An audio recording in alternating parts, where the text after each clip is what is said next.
Salut, je m'appelle Thomas, et j'ai vu de mes propres yeux un amiral, le grand Manitou du porte-avions, ricaner en voyant le petit Hugo, 9 ans, s'approcher du Rafale en panne. Le réacteur venait de tousser comme un vieil asthmatique, clouant au sol notre meilleur avion alors qu'une flotte ennemie nous fonçait dessus. L'amiral a secoué la tête, exaspéré par ce gamin qui traînait sur le pont d'envol au pire moment possible. Il ne savait pas, personne ne savait, que la survie de tout le navire, de près de 2000 marins, dépendait de ce que ce garçon silencieux avait à dire. Vous vous êtes déjà senti complètement invisible, alors que vous saviez au fond de vous que vous aviez la réponse que tout le monde cherchait. Avant que je vous raconte comment Hugo a fait taire tout le monde avec une simple intuition, commentez ici de quel pays vous regardez et abonnez-vous à la chaîne. Croyez-moi, vous ne voudrez pas manquer la tête de l'amiral quand ce réacteur a finalement rugi. L'ambiance.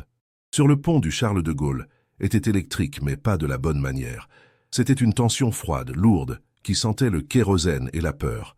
On était en alerte maximale en pleine mer Méditerranée, et la menace n'était plus une simulation. Le problème, c'était Avant-Garde 1, notre Rafale de tête. Son moteur bâbord refusait de monter en puissance. L'ingénieur en chef, Didier Dubois, un homme qui connaissait ses machines par cœur, était au bord de la crise de nerfs. Lui et son équipe de mécaniciens, les meilleurs de la Marine nationale, avaient tout essayé. Ils avaient branché les ordinateurs, vérifié chaque ligne de code, chaque capteur. Rien. L'écran de diagnostic affichait un vert insolent, comme pour se moquer d'eux. La machine disait que tout allait bien, mais le rugissement attendu n'était qu'un hoquet pathétique et fumant. Au milieu de ce chaos organisé, il y avait Hugo, une petite silhouette perdue dans sa parka trop grande, assise sur une caisse à munitions, à l'écart. Il était le fils d'un pilote d'exception, décédé quelques mois plus tôt lors d'un entraînement. Le gamin était coincé à bord, en attendant d'être rapatrié en France. Pour l'équipage, il était un fantôme, le rappel constant et silencieux d'une tragédie. On l'évitait non par méchanceté, mais par une sorte de gêne et de pitié. Il ne jouait pas, ne pleurait pas. Il passait ses journées à observer, ses yeux sombres suivant les allées et venues des techniciens avec une intensité déconcertante. Ce jour-là, son regard n'a pas quitté une seule seconde la carlingue du Rafale malade, comme s'il écoutait une conversation que personne d'autre ne pouvait entendre. L'arrogance des adultes était palpable. Sur la passerelle, l'amiral Rochard, un homme pour qui le protocole était une religion, perdait patience. Sa voix crépitait dans les interphones, exigeant des résultats, pas des excuses. Pour lui, la présence d'Hugo sur son pont d'envol en pleine alerte de combat était une aberration, une faute. En bas, Didier Dubois, l'ingénieur en chef, laissait éclater sa frustration. Son ego de meilleur mécanicien de la flotte était en miettes.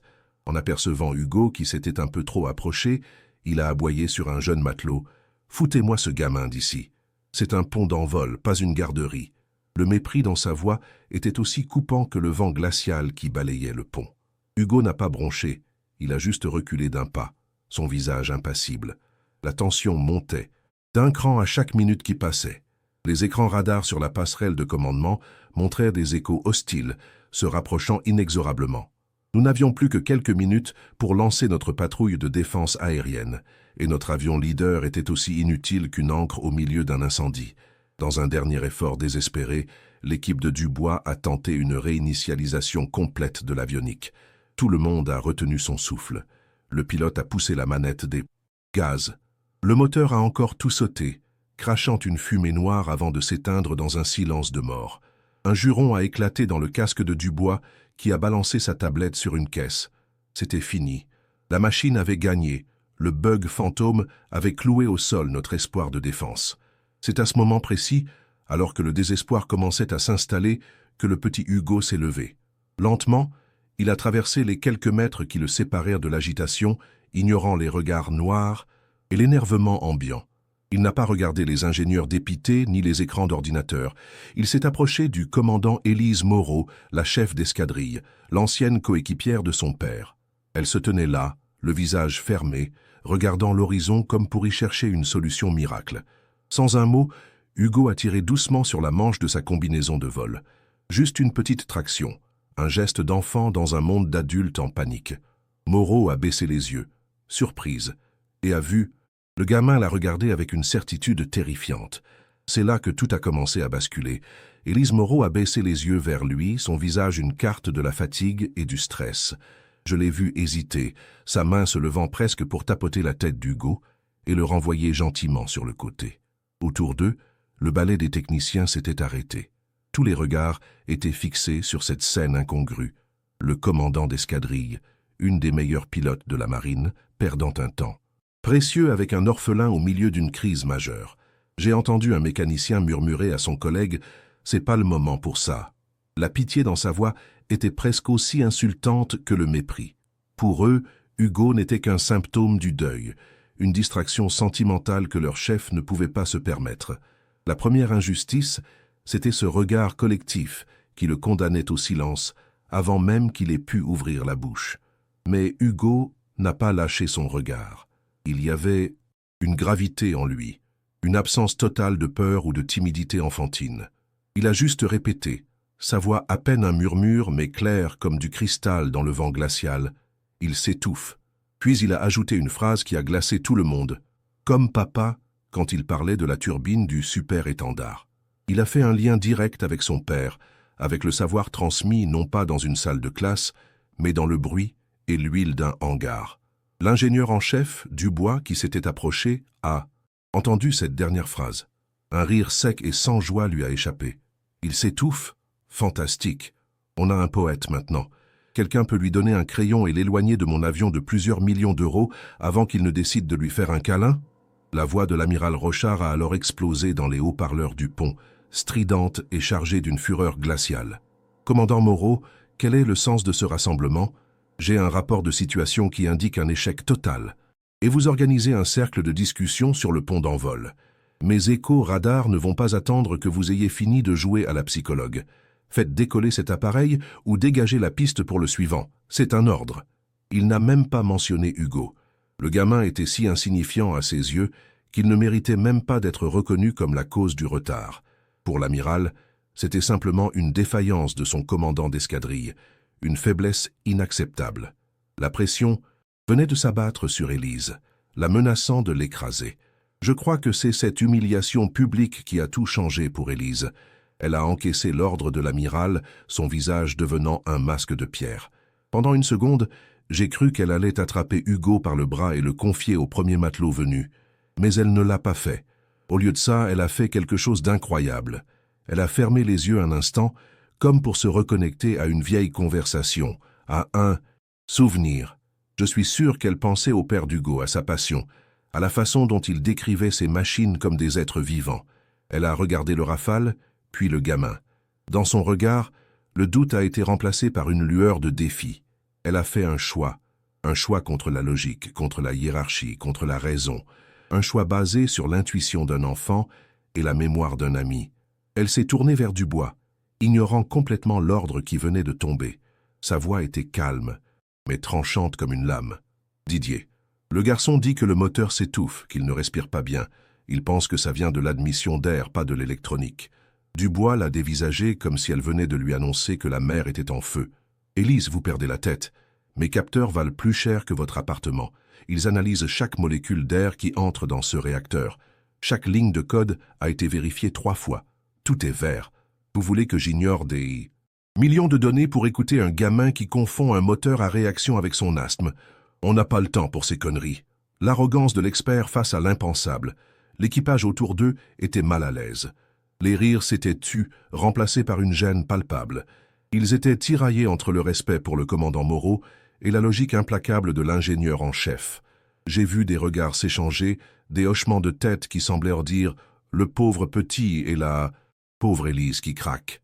Ils formaient un mur invisible d'incrédulité. Hugo était au centre de tout ça, silencieux, mais il n'avait plus l'air d'un enfant perdu. Il avait l'air d'un juge. Il regardait ces adultes paniqués avec une patience infinie, comme s'il attendait simplement qu'ils finissent leur crise pour enfin se mettre au travail. C'était lui, le plus calme de tous. Cette injustice-là, celle du groupe qui choisit le confort de la norme plutôt que la difficulté de la vérité, était la plus douloureuse à voir. Alors que le silence tendu s'éternisait, un nouveau crépitement a retenti dans les communications. C'était le centre de commandement. Écho hostile à portée de tir dans moins de 10 minutes. Je répète, 10 minutes. C'était l'ultimatum, le point de non-retour. Élise Moreau a levé la tête, non pas vers Dubois, mais vers la passerelle de commandement où elle pouvait deviner la silhouette de l'amiral derrière les vitres blindées. Elle a activé sa radio personnelle, sélectionnant un canal sécurisé. Sa voix était ferme, sans la moindre trace d'hésitation. « Amiral, ici, commandant Moreau. Je demande 60 secondes. 60 secondes pour que le garçon me montre. Nous n'avons plus rien à perdre. » Elle venait de mettre sa carrière entière en jeu sur l'intuition d'un enfant de 9 ans. Un silence de mort tomba sur le pont d'envol, seulement brisé par le sifflement du vent. Pendant ce qui a semblé une éternité, il n'y eut aucune réponse de la passerelle. Je pouvais imaginer l'amiral, le visage rouge de colère, partagé entre le protocole militaire et le gouffre du désespoir. Puis, sa voix a crépité à nouveau dans la radio, sèche et pleine de mépris. « 60 secondes, commandant. Pas une de plus. Et si cet avion ne décolle pas, vous pouvez considérer votre carrière terminée. Est-ce que c'est clair ?» Ce n'était pas une autorisation. C'était une condamnation avec sursis. Élise a simplement répondu « 5 sur 5, mon amiral », son ton aussi glacial que celui de son supérieur. Le compte à rebours venait de commencer et chaque seconde pesait une tonne. Élise n'a pas perdu un instant. Elle s'est agenouillée devant Hugo, le mettant à sa hauteur, ignorant les regards médusés de l'équipage. « Montre-moi, Hugo.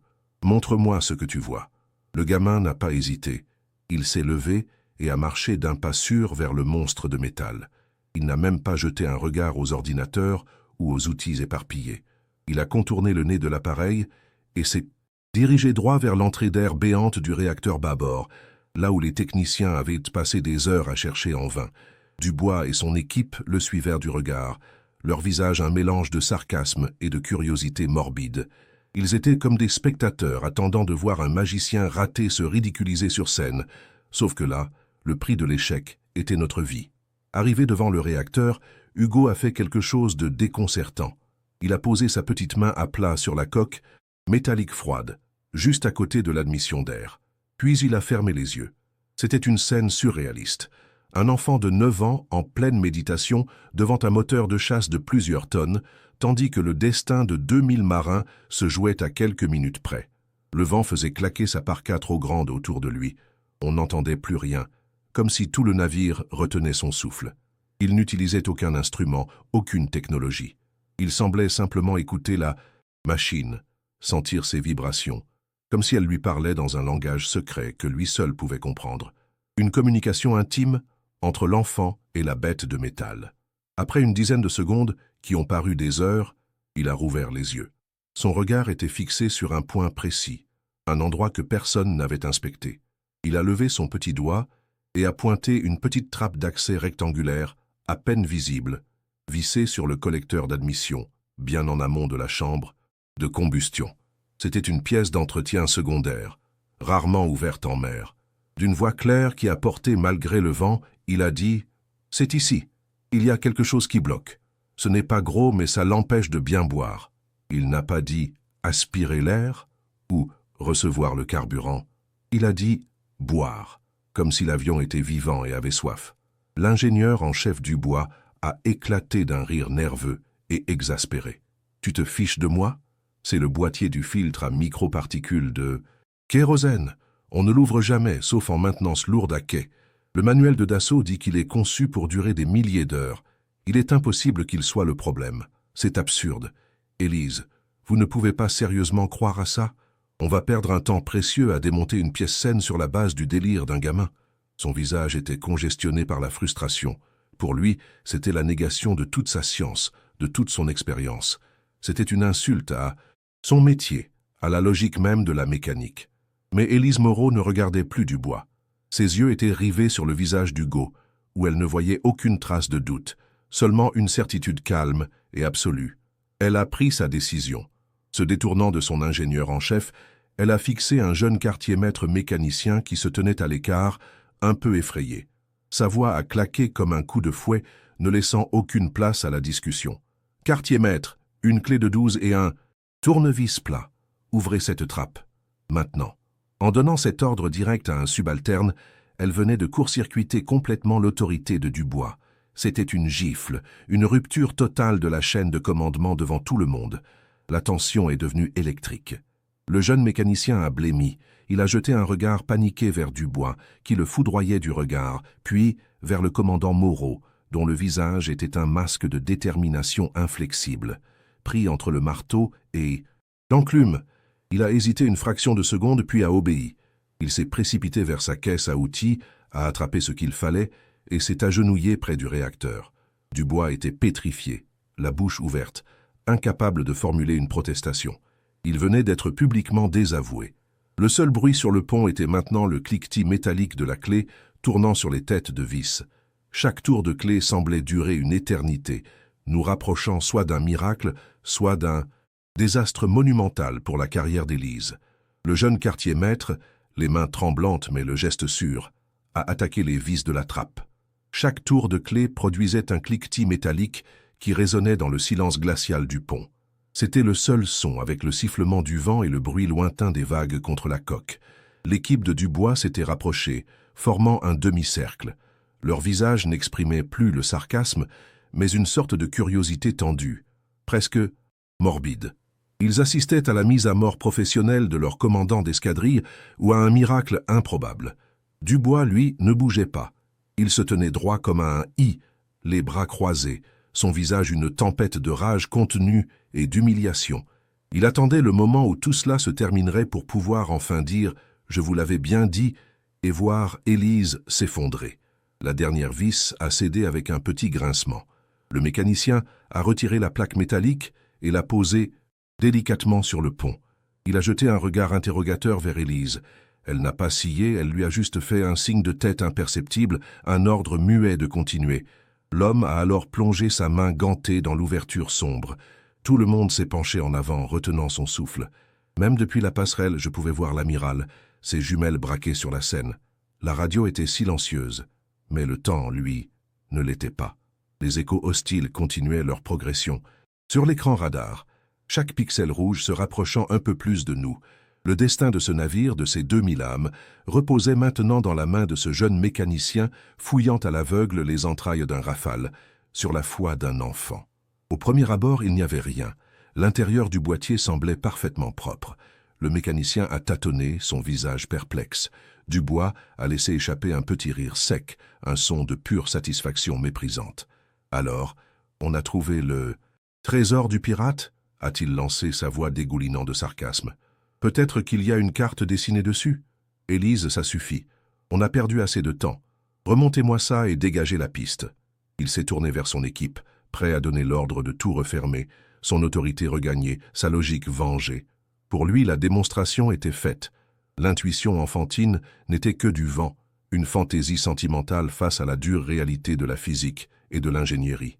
Le doute commençait à s'insinuer sur les visages des autres, même sur celui d'Élise. Mais Hugo n'a pas bougé d'un centimètre. Il n'a même pas regardé Dubois. Son regard était fixé sur l'ouverture.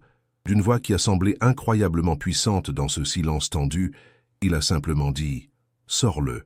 Ce n'était pas une suggestion, c'était un ordre. Un ordre donné par un gamin de 9 ans à un groupe de militaires et d'ingénieurs aguerris. Le jeune mécanicien, qui avait commencé à retirer sa main, s'est figé. Il a regardé Hugo, puis Élise, qui a hoché la tête à nouveau, son regard brûlant d'une dernière lueur d'espoir. L'homme a replongé sa main dans le boîtier. Il a cherché la cartouche du filtre, un cylindre qu'il connaissait par cœur pour l'avoir changé des dizaines de fois, mais uniquement à quai, jamais en pleine mer. Ses doigts se sont refermés dessus. Lorsqu'il a retiré la cartouche filtrante de son logement, un événement minuscule mais cataclysmique s'est produit. Un filet presque imperceptible de sable fin d'une couleur ocre s'est écoulé du boîtier et est tombé sur le pont métallique sombre. Ce n'était pas grand-chose, juste quelques grammes de poussière, mais dans la lumière crue du pont d'envol, c'était aussi visible qu'une tache de sang. Un souffle collectif a parcouru le groupe de mécaniciens. C'était un son étrange, un mélange de surprise, de choc et de compréhension soudaine. Le vent a immédiatement commencé à disperser les grains, mais le mal était fait. La preuve était là sur le sol, une petite poignée de sable qui venait de réécrire toute l'histoire. Le silence qui a suivi était plus lourd et plus assourdissant que n'importe quel bruit de moteur. Dubois s'est figé sur place. Son rictus a disparu, remplacé par un masque de stupeur totale. Ses yeux, habituellement si vifs et moqueurs, étaient grands ouverts, fixés sur la petite dune de sable. Il n'a pas eu besoin d'analyse. Il a reconnu cette poussière instantanément. Ce n'était pas du sable de plage, c'était le sable fin et abrasif du Sahel, celui qui s'infiltre partout, qui ronge les mécanismes les plus sophistiqués. Un souvenir lui est revenu en pleine face. Leur dernière mission, des mois plus tôt, dans des conditions désertiques extrêmes. Les manuels techniques de Dassault prévenaient de ce risque, mais classaient le nettoyage de ce filtre comme une opération de maintenance lourde, à faire à la base, pas en mer. Sa certitude scientifique, son expérience, toute son arrogance, tout s'est effondré en une seconde, face à ces quelques grains de sable. Sans un mot, dans un mouvement fulgurant qui a surpris tout le monde, Dubois a bousculé le jeune mécanicien. Il s'est jeté à genoux, a attrapé une cartouche neuve dans une mallette de rechange et l'a insérée lui-même dans le boîtier avec une précision frénétique. Ses gestes étaient nets, rapides, dépouillés de toute hésitation. Ce n'était plus l'ingénieur en chef qui travaillait, c'était un soldat en mission, luttant contre la montre. Il a refermé la trappe, a serré les vis avec une force qui a fait grincer le métal, puis s'est relevé d'un bond. Il n'a pas regardé Hugo. Il a planté son regard dans celui d'Élise, et pour la première fois, j'y ai vu non pas du mépris, mais un respect mêlé de panique. Il a fait un unique et brusque signe de tête. C'est fait, commandant. Prêt pour le test. La balle était de retour dans le camp du pilote. Élise n'a pas perdu une seule des secondes que l'amiral lui avait accordées. Elle était déjà de retour dans le cockpit, ses mouvements précis et économiques, comme si elle et la machine ne faisaient qu'un.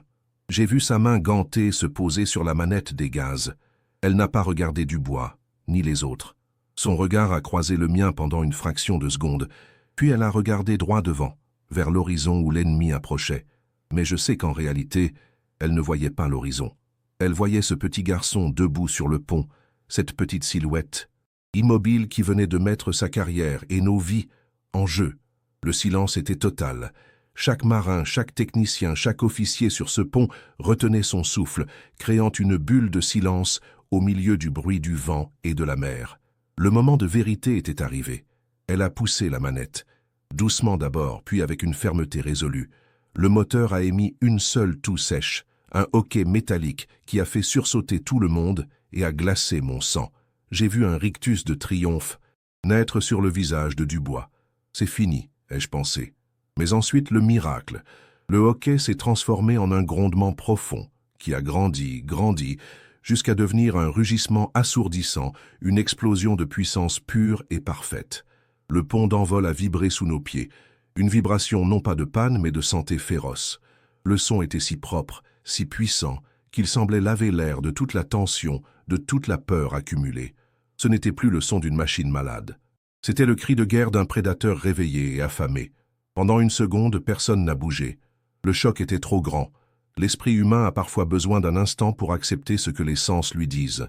Nous étions tous pétrifiés, abasourdis par ce rugissement qui était la plus belle des musiques. Et puis la vague a déferlé. Ce n'était pas un applaudissement poli ou un « hurrah » militaire.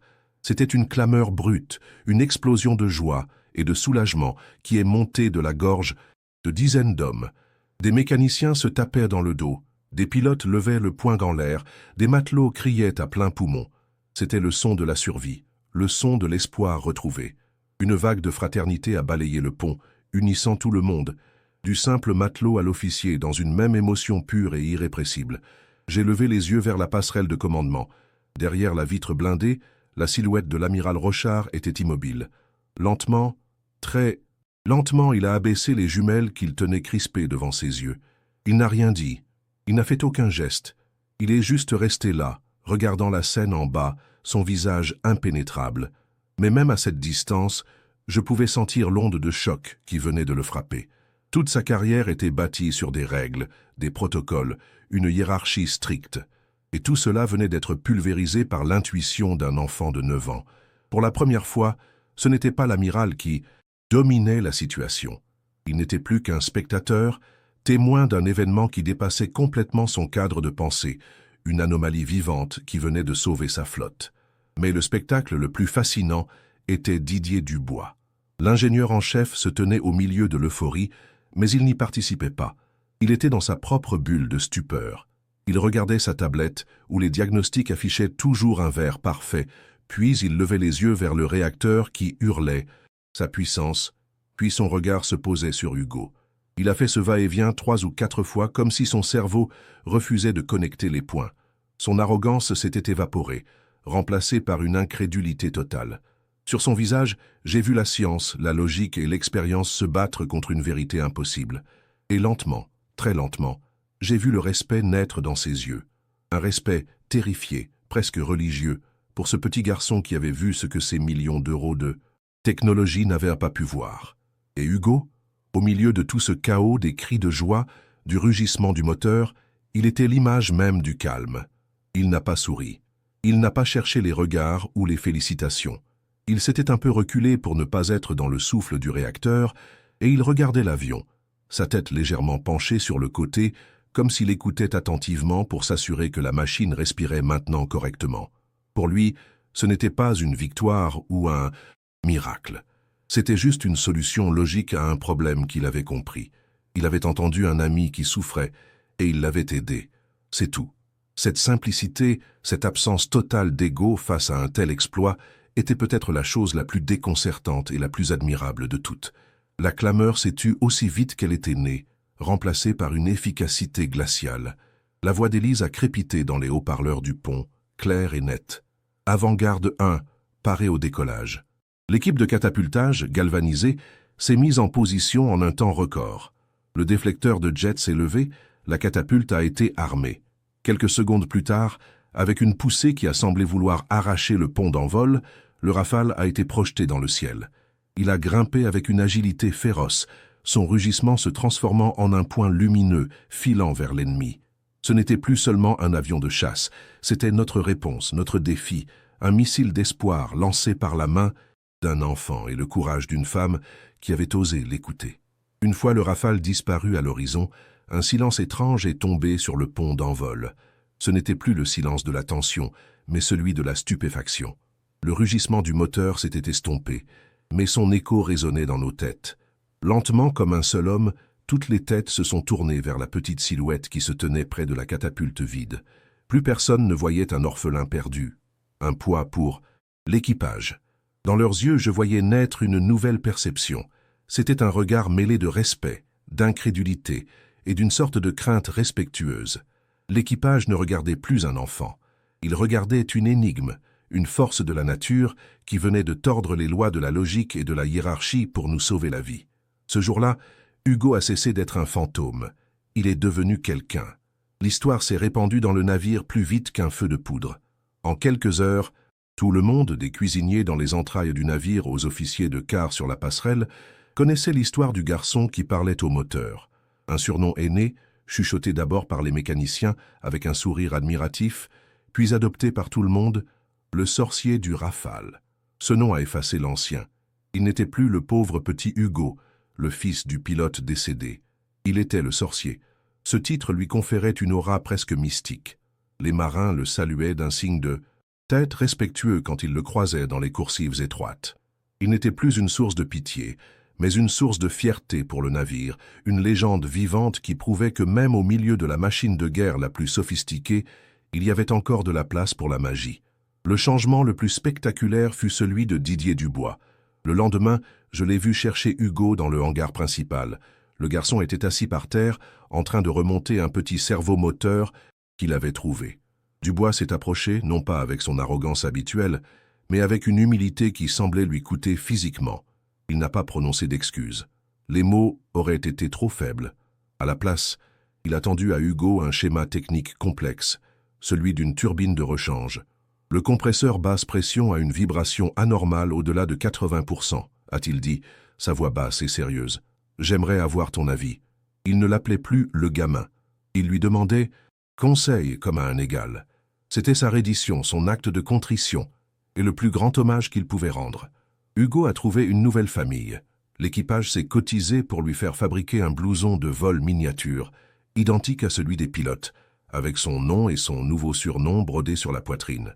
Il avait désormais un accès non officiel à tous les ateliers et hangars, son laissez-passer étant le respect qu'il inspirait. Les mécaniciens lui avaient aménagé un petit établi dans un coin, avec ses propres outils.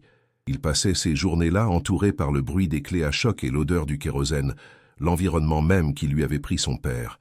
Mais au lieu d'être un lieu de deuil, c'était devenu son sanctuaire, un endroit où il pouvait enfin être lui-même, où son don unique n'était pas seulement accepté, mais célébré.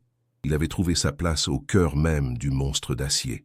Quelques jours plus tard, alors que la tension était retombée, j'ai assisté à une scène que je n'oublierai jamais. L'amiral Rochard a trouvé Hugo seul dans le hangar, près du Rafale qui était de retour, intact.